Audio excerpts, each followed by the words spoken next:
Bonjour les amis, c'est Neil, j'espère que vous allez bien. Aujourd'hui, je vais à nouveau comparer deux célèbres actions techno très orientées moteurs de recherche. Google, le célèbre moteur que je ne présente plus, et son pendant chinois, Baidu. Si ce type de vidéo vous plaît, indiquez-le dans les commentaires, n'hésitez pas à me proposer des actions ou ETF que vous souhaitez que j'analyse ou que je compare, sans oublier le pouce et de s'abonner, ça m'aide beaucoup, je vous en remercie également. Petit disclaimer, comme toujours, tout ce qui est présenté ici est à titre d'information. Cela ne constitue en aucun cas des conseils en investissement. Investir en bourse comporte des risques de perte totale ou partielle de votre capital. Attention, les performances passées ne garantissent en rien des résultats futurs. Vous êtes prévenus, soyez responsable de vos actes et informez-vous avant d'investir. Alors, un petit panorama sur ces deux belles valeurs. Donc Google, donc c'est le groupe Alphabet, hein. Ça a été créé le 4 septembre 1998 par Larry Page et Sergey Brin à Menlo Park en Californie. C'est une fin de projet étudiant en fait, hein. Et Baidu a été fondé lui un peu plus tard, le 1er janvier 2000, par Li Yong et Eric Yu, en Chine à Pékin. Tous les deux sont dans la publicité, la recherche d'IA, les suites bureautiques, les voitures autonomes, les mobiles, le smart device. Ils sont tous les deux à peu près dans les mêmes périmètres. À une petite différence, c'est que Baidu est peut-être un petit peu plus orienté smart device, alors que Google est quand même beaucoup plus orienté Android, Google Search et YouTube.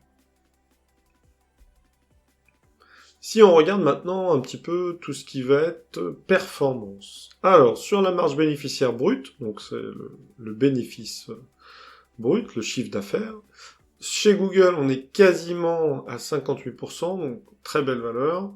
Chez Baidu, un petit peu moins, 51,8%. Sur la partie marge opérationnelle globale, on est à 32% pour Google et avec un bénéfice net qui reste 26,7%. Alors, contrairement à ce que pensent les gens, avoir un gros bénéfice net est bien, mais ça sous-entend en général que la société prévoit des lourds investissements et donc elle veut avoir du cash pour pouvoir le faire. Et sur les dividendes, puisqu'il y a une dividende depuis pas mal d'années, on est à 0,5%. Bon, c'est pas vraiment une valeur qu'on va prendre pour les dividendes, ça reste une belle action. Sur la partie Baidu, cette fois, la marge opérationnelle est à 16,5%, donc là, on voit quand même qu'on a des frais induits qui sont bien supérieurs côté Baidu par rapport à Google, et une marge bénéfice net, cette fois, qui est à 13,8%, donc là, on voit que Baidu, il est plutôt en mode linéaire, on va pas faire de plus gros réinvestissements, on reste là-dessus. Et enfin, sur les dividendes, il n'y a pas de dividendes côté Baidu. Si je repars sur Google, au niveau répartition, donc on a 78% des services qui sont liés à la recherche, YouTube et Android. Donc la majorité est vraiment orientée autour de ça. On a un petit 15% autour de la partie cloud et 7% qui sont liés à plein d'autres choses. Par exemple, Google avait racheté Nest à un moment. Ils avaient même racheté des choses autour de Boston Dynamics et autres, qui a été revendu entre deux. Donc on voit qu'ils ont un petit 7-10% qui sont plus pour faire joujou ou pour des choses plus tard. On a aussi de la voiture autonome, on a plein de choses. Le principal des chiffres d'affaires, ça reste de la recherche en ligne, du YouTube et de l'Android. Pour Baidu, cette fois, donc eux, ils ont une façon de classifier qui est un petit peu différente. On va être sur 78% également sur la partie, ce qu'ils appellent marketing, donc c'est plutôt vente publicitaire et autres, qui est lié à la recherche également, hein, mais eux, ils appellent ça comme ça. Et la partie vidéo, ils ont un IKI, que je ne sais pas prononcer, qui est l'équivalent d'espèce de YouTube, avec des choses qui vont jusqu'à la télé, par contre. Sur la partie cloud, ils sont un petit peu supérieurs à Google. Donc là, c'est assez marrant parce il y a vraiment entre autres et cloud une petite différence. Donc eux, ils font la partie AI également. D'ailleurs, je l'ai pas précisé, mais côté Google, cloud et IA, c'est exactement la même chose. Et on est sur 5% pour des petites actions à côté. Donc jusque-là, à peu près équivalent.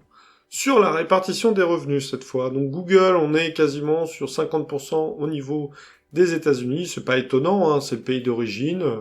Donc c'est plutôt normal. Quasiment 30% en Europe. En Asie, tout de même, hein, ils sont présents, avec un peu moins de 20%, et puis sur le reste du monde, à peu près 6%. Donc c'est là où on va avoir une très grosse différence, parce que si je prends l'Amérique pour Baidu, c'est quasiment pas utilisé.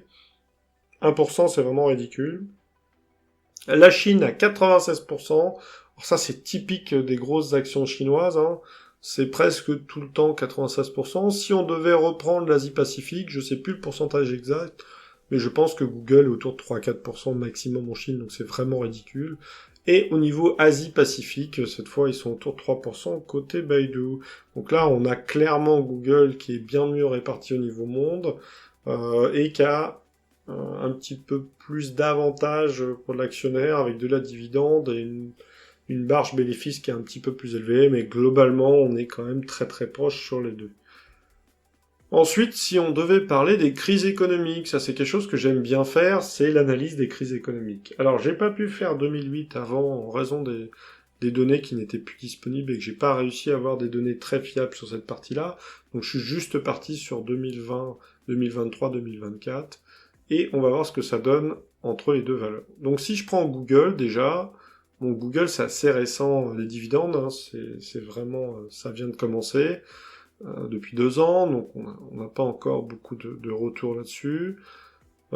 Sur la partie chiffre d'affaires, on voit que malgré les crises économiques, en fait, Google n'est pas du tout impacté par les crises économiques. Voilà. Donc ça, c'est une valeur intéressante peut-être à avoir en portefeuille, même pendant les périodes de crise économique, puisqu'ils sont quand même capables d'augmenter leur chiffre d'affaires malgré ces trucs.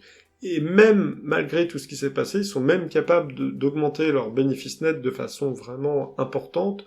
Je pense quand même on est entre 17 et 35% d'augmentation sur les périodes de crise, ce qui est quand même assez exceptionnel sur ce point-là. Si je prends Baidu cette fois, donc là on voit que Baidu 2020, comme toutes les sociétés en Chine, perte quasiment totale du bénéfice net, donc de la marge, et beaucoup de chiffre d'affaires perdu, forcément, hein. Il y a eu vraiment beaucoup de contraintes en Chine sur toutes ces sociétés-là. On pourrait s'attendre à avoir un gros retour de bénéfices sur les 2-3 années suivantes. Pas forcément. On a un chiffre d'affaires autour de plus 11% et plus 8% après, donc on voit qu'on est quand même inférieur à Google, malgré le marché qui est quand même presque plus gros que Google en termes d'utilisateurs. Et le bénéfice net, 186%, donc ça c'est le rétablissement de la perte des 1200%, et plus 35% 2024. Dividendes, comme toujours, il n'y en a pas. Donc, il n'y a pas de sujet. Donc, c'est encore Google qui remporte sur ce point-là. Si maintenant, on allait regarder un petit peu plus en détail la partie valorisation boursière. Donc, Google, on est sur une valeur d'action autour des $160. Ça a peut-être varié depuis, hein. Je fais cette présentation au début d'année 2025, donc il y a peut-être des évolutions entre deux. Baidu, on est à $91. Avec un PER à 20 pour Google, donc ça veut dire que vous touchez, en fait, vous payez l'action 20 années de bénéfices pour Google, et Baidu 10. Donc là, c'est intéressant, on voit tout de suite que Baidu est sous-coté, par contre. Là, il y a quelque chose à voir. Sur Google, on est sur 1,9 billion de dollars de capitalisation, ce qui est assez énorme, alors qu'on est que sur 24 milliards de capitalisation pour Baidu. Ce qui est assez normal, parce que pour des valeurs de ce type-là, il y a tout un tas de contraintes au niveau de la Chine pour la capitalisation. Donc c'est pas étonnant qu'on ait ce genre de chiffres de différence entre Baidu et Google. Sur la performance 10 ans, Google, on est quasiment à x5, hein, on est à plus 500%. Donc ça veut dire que si vous aviez investi 1000 euros chez Google il y a 10 ans, eh bien vous auriez actuellement un peu moins de 6000 euros. Vous auriez 5770 euros. Ce qui est quand même une très belle évolution de capital. Sur la moyenne, on est quand même en moyenne à 25% de performance depuis 2004, depuis l'historique de 2004. Et en nombre d'années positives, sur cette période-là, on est à 77%. Donc c'est-à-dire que vous avez presque 8 années positives sur 10 avec Google, qui est assez exceptionnel. Sur la performance 10 ans, Baidu, ça a divisé par 2. Voilà, donc là déjà, Sur la performance dans un portefeuille, on voit tout de suite la problématique. La moyenne, on est autour de 4% de rendement par an, ce qui est pas fou. Si on prend juste l'augmentation des prix de la vie, donc l'inflation, on va se rendre compte qu'on est sur une inflation moyenne sur la période entre 6 et 7%. 4%, ça n'est pas très protectif vis-à-vis de l'inflation. Et on est en année positive à peu près au middle, donc quasiment à 5 années sur 10 de positive, ce qui est pas vraiment foufou. Donc là, c'est clair qu'en termes de performance, il y a Google qui est vraiment très très loin devant. Donc contrairement, on voit très bien avec ces 3 premiers slides que contrairement à ce que disent beaucoup de gens par rapport à Baidu vis-à-vis de Google et d'autres, on a quand même une très très grosse différence en termes de performance boursière. Alors, on va regarder le graphique maintenant. Donc, en bleu-vert, on a Alphabet, donc Google, avec la petite baisse de début d'année. Et en rouge, Baidu. Bon, Baidu, on voit que la valeur s'est pris quand même quelque chose autour de 2019. Je dirais même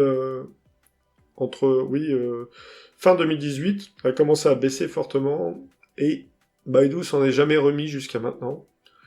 C'est aussi lié à tout ce qui s'est passé en Chine avec le protectionniste, le gouvernement qui reprend la main sur les grosses sociétés d'entreprise et qui du coup, les investisseurs internationaux étaient un petit peu refroidis sur la Chine. Ça va peut-être remonter puisqu'ils ont quand même un PER qui est vraiment très faible en ce moment. Donc il va sûrement y avoir un déplacement de capital sur la Chine dans les mois à venir. Sur Google, on voit que c'est assez linéaire. Bon, la crise 2022, normale, comme tout le monde. Mais globalement, on est sur une valeur quand même qui est assez correcte. Bon, là, on est clair, hein, c'est forcément Google qui est supplémentaire sur la vision graphique. Si maintenant, je devais regarder un petit peu les risques et défis, ça c'est quelque chose qu'on sous-estime fortement. Bon, déjà, Google, il y a une très forte concurrence accrue sur tout ce qui est services numériques et écosystèmes connectés. Ça c'est clair. C'est pas forcément là où Google va être le plus embêté. C'est plus la partie recherche en ligne, Chrome et toutes ces choses-là, à cause de la régulation, les lois antitrust, la taxe numérique en Europe, toutes ces choses-là. Mais, il y a tout de même un mais, c'est quand on regarde les grosses entreprises cloud en ce moment, la rentrée d'argent la plus importante, elle vient de tout ce qui est AI et cloud. Et là, Google, pour l'instant, sur cette partie-là, ils sont pas si terribles que ça. Il y a encore Amazon qui est au-dessus, AWS, et Microsoft qui est en train de manger beaucoup de parts de marché. Donc, pour moi, Google, sur ces parties-là, il est vraiment en risque.